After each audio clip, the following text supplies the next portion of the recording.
Bodo latest update बयखौबो फरायबाय दिनैनि रादाबखौ फरायदों आं प्रमद खाख्लारि गिबि निउज आपडेट दङ आसामनि लाभलिना बरग'हाया अलिम्पिकनि क्वार्टार फाइनालाव सोलिबाय थानाय टकिअ अलिम्पिक 2020 आव आसामनि आइजो बक्सिं गेलेगिरि लाभलिना बरग'हाया सेकेन्ड राउन्डनि मेचखौ देरहानानै क्वार्टार फाइनालाव जायगा आवग्रिनो हायो। सेकेन्ड राउन्डआव लाभलिना बरग'हाया जार्मानिनि आइजो बक्सार नादिनिया पेट्सखौ 3-2 फारागथियाव फेजेनो। 23 बोसोर बैसोनि लाभलिनाया मेडेल देरहानो थाखाय आगानसेल' गोजानाव। लाभलिनाया फैगौ क्वार्टार फाइनालाव देरहानानै सेमि फाइनालाव जेनब्लाबो बिथाङा ब्रन्ज मेडेल देरहागोन। फैगौ क्वार्टार फाइनाल मेचखौ लाभलिना बरग'हाया बारगौ वर्ल्ड चेम्पियन चाइनिज ताइपेइनि गेलेगिरि चेन नियेनचिननि हेंथायै गेलेगोन। नैथियाव दङ मैया आसाम मिजोराम सिमनायाव आसाम पुलिस आरो मिजोराम पुलिसनि गेजेराव दुंहाव थासारि सोमजियो।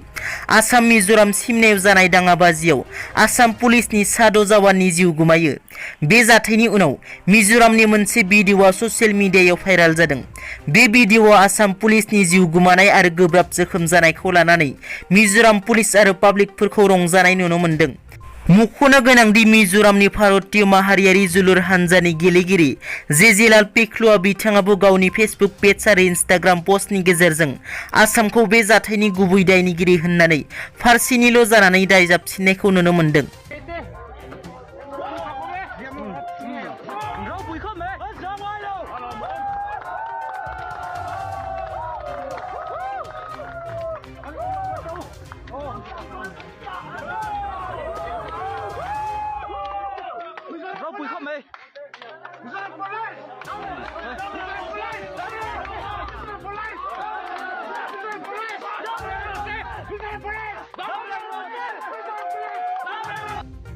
थामथियाव दङ आसाम मिजोराम सिमनायाव जानाय दाङाबाजियाव जिउ बावनाय आसाम पुलिस जवाननो आसाम सरकारा सानथामनि थाखाय दुखु खालामनो फोसावना होदों।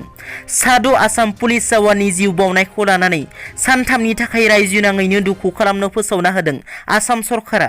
बे बिथोना दिनैनिफ्राय अदेबानि 27 जुलाइ खालारनिफ्राय जागायगोन। मख'नो गोनांदि बे सानथामनि दुखु खालामनायनि गेजेरजों माहारियारि फिरफिलाखौ गाहायाव बिरहोनो बिथोन होदों। मख'नो गोनांदि बे दाङाबाजियाव आसाम पुलिसनि 6 जवान जिउ गोमानायजों लोगोसे 60निबो गोबां पुलिस जवानफोरा जोखोम जानो गोनां जायो आरो गोबां थागिबि सुबुंफोरा। बेराफारसेथिं बे दाङाबाजियाव जिउ गोमानाय 6 आसाम पुलिसनि जवानफोरखौ गिबि मन्थ्रि डक्टर हिमन्त बिश्व शर्मा बिथाङा दिनै सिलचरनि एसपि मावख'आव मान बावदों। लोगोसे सिलचर मेडिकेल कलेज हस्पिटालाव दावबायनानै गिबि मन्थ्रि बिथाङा जोखोम जानाय जवानफोरखौ खौरां लाहैनानै गोजौ थाखोनि फाहामथाय होनो बिथोन होयो। बे दाङाबाजियाव जिउ बावनाय आसाम पुलिस जवाननि नखरनो सरकारा 50 लाख रां फोसावदों आरो लोगोसे नखरनि सोद्रोमानो सरकारि साख्रि होगोन होनना फोसावदों। ब्रैथियाव दङ आसामाव गोदान SOP फोसावदों। आसाम सरकारा दिनै COVID-19 नि गोदान SOP फोसावना होदों। मख'नो गोनांदि गंबा जिल्लायाव आबुं लकडाउन सोलिबाय थानायखौ बोखांनाय जादों आरो गंथाम जिल्ला जरहाट, बिश्वनाथ आरो सनितपुर जिल्लायाव कर'नानि गाग्लोबनाया एसे रुइनायखौ नोजोर होनानै आबुं लकडाउननिफ्राय बोखांना होदों। मरिगाव आरो गवालपारायाव कर'नानि थासारिखौ नोजोर बोनानै कार्फिउनि समखौ बेलासिनि 2 रिंगानिफ्राय अखानायै फुंनि 5 रिंगासिम खालामना होदों।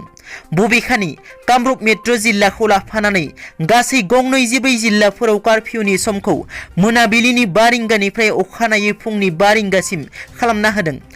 गुबुन गंसे जिल्लानिफ्राय गुबुन गंसे जिल्लासिम थांलाय फैलाय खालामनायखौ आबुं बन्द फोसावदों।